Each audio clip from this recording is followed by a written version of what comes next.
Welcome back to my vintage jacket journey. I guess part two.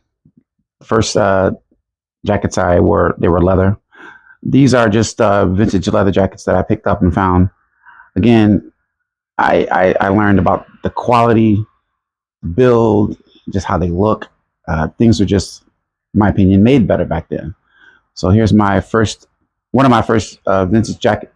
I would say first vintage jacket, but one style that I found that I like. This is a 1940 Navy peacoat, and during World War II, they stenciled. I looked this guy up also in the military records. They stenciled the soldier's name in here on the World War I, World War II jackets. The World War II Navy peacoats had 10 buttons.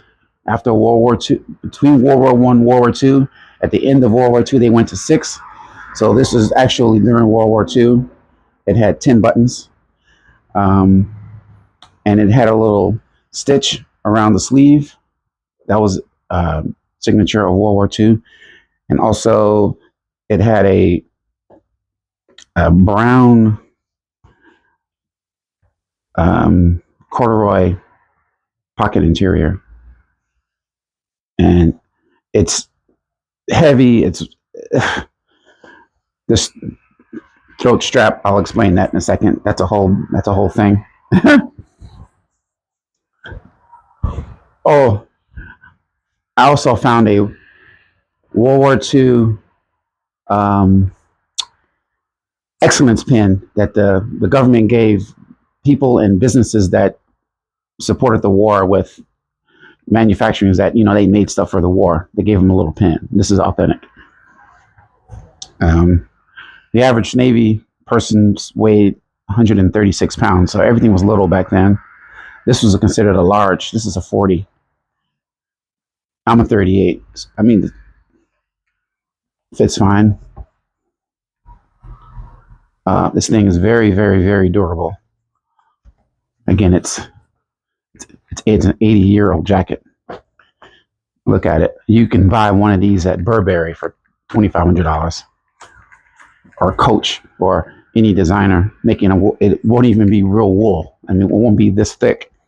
It won't last this long. Here's a secret. If you find a peacoat that's got 4 pockets, 10 buttons, and stars around the buttons, you probably hit the lottery. That coat cost around $10,000. World War I Army Navy peacoat. They're very, very rare. You'll see them in museums. World War II flea markets, $50. Thrift stores. These are pretty out there. This is a good buy for someone that wants a vintage jacket. Fits well, looks good, and it's going to last forever. On to my next.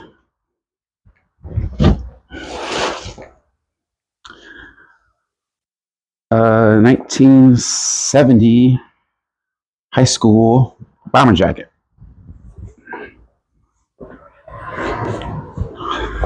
So this jacket is 55 years old. It's a little rough condition when I got it. It's from a little small town in Illinois. You can look up the high school yearbooks on like classmates.com, and if you buy a vintage sweater or a vintage jacket, you can try to figure out who owned the damn thing. I tried. Kind of got maybe a picture of the guy, because he played baseball and football, and they won this conference in 1970. So it was a big deal. I was born in 71, so that's why I bought it. And I like the color, the fit. Real leather sleeves on bomber jackets up until the 1970s. Real leather, not vinyl. The wool was made on those Dehen machines back then, which were just amazing quality that they did back in the days. This has a little thrashed, kind of, they call it thrashed, kind of beat up, raggedy look. I like it. Collar is a little rough. I get a lot of compliments on it. It's pretty slick. can't go wrong with one of these. I paid, I think, $40 for this jacket. Worth every cent. You can get a vintage bomber for $50 on eBay, up to a quality in year 30s, 40s, 50s, good quality. You're going to spend a couple $100. 60s, 70s, 80s, even with the vinyl, you can get one for under $100. I wouldn't buy it. The new ones are crap. The new ones are just garbage. Don't even, even the celebrities are wearing these vintage jackets now. This bad boy, Sirius, Easy Rider, 1970s fringe jacket. Very heavy, very well made. I say 65 to 75, around that year. Flea market find. 40, 50, $60. I don't remember. Wasn't expensive. It smelled funny for a while.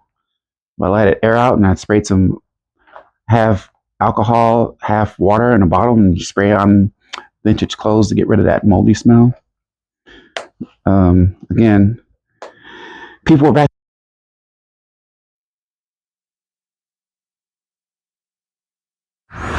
If you're a little guy like me, there's a lot of good shit out there. The size 46 and anything, 44, 46 wasn't that many heavy people around. So there's not a lot of vintage things in big sizes. It's hard to dress if you're too tall or too wide. But yeah, I can ride this on a bike, ride it, you can do anything with this thing. This thing is just fucking cool. Again, for the money, yeah, when you can go to the mall, buy some bullshit, something new, it's gonna be made overseas, made like bullshit. It won't have a history behind it. Won't have any what they call an art provenance. You can't trace the history of it. Like with that jacket, there's a whole story. This jacket, there's a story. But yeah, going vintage is the way. So hope that helps, and I'll make some more detailed videos on how to find some of this stuff and what to look for. So I made a lot of mistakes doing this, trying to find something that was bullshit. But if you just stick to the old shit, you can't go wrong because it was just made well. Now there was some bullshit out there, but it's very little. Stick with the old stuff. All right, thanks.